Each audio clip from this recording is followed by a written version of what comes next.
looky, it's the first figure from Rise of the Babes. Are you referring to Rise of the Beasts? That's sexist, I think. Arcee was always the strong, infamous fembot who started way back in the 1986 film and kept making multiple reappearances, even becoming a big lead in Prime. She showed up in a few live-action films with Revenge of the Fallen and a small cameo in the Bumblebee movie. It's been a hot minute since we've had a live-action film, but we knew we were getting more on the way, and now we can actually discuss a brand new film with Transformers Rise of the Beast, with new figures, including the return of a certain someone. Arcee transforms into a small motorbike, which isn't the first time for her, especially in the live-action films. With the core class scale, it doesn't feel too small, by which I mean I can actually mess with it without feeling like it's fragile. Sure, there's a gap, but it seems to compact and sit pretty well, thanks to some decent tabs and tight enough joints. When the gun is stored underneath, not only does it hold the legs together, but the side tabs allow the bike to stand, which you're still able to let it roll. It feels very similar to the Energon toy, especially how the legs form the sides.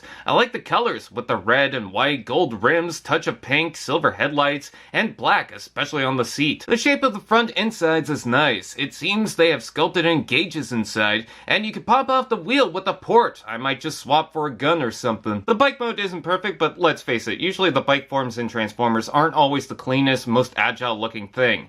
I think for its scale and budget, this is alright. Robot mode. Ha-cha-cha-cha! I like the size, even though it feels weird that all three versions are the same character, but you can see that early engineering that usually plagues early movie toys, as the back kibble seems slapped together. Even though she has back kibble, it's inaccurate. You could take off the wheel and plug it in the hand, but with the butt panel, that just looks dumb. I know the wheels are supposed to be on her back normally, but I guess the designer saw a rollerblade concept first, which is fine. You can fold them down all the way if you want the Alita Battle Angel form. I like to bend the knees so she's not too tall. Some of the sculpt gets a little clunky, but the paint is fair, the chest is fine, the legs look good for what they are, the gunmetal is nice, and my only issue with the head is the ball joint gap on top. But the eyes have a nice dark trim around the blue paint. Did someone say articulations?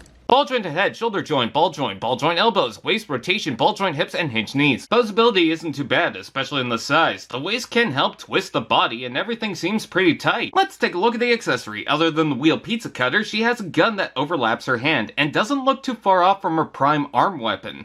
There's no storage unless you sandwich it with the kibble. So what do I think? Well, it's not for everyone. The kibble looks weird and out of place, even more so than normal. The bike mode's done rather well. I don't have too much to complain about. So the flaws fall on the bot form. The question I have to ask myself is, do I like it? Well, I actually do, more than I thought I would. She's not perfect, but as an action figure, she is pretty solid, aside from the shifting back kibble, but aside from that, I welcome her new look in the films. I especially like it if the windshield on the chest is supposed to be a cute scarf.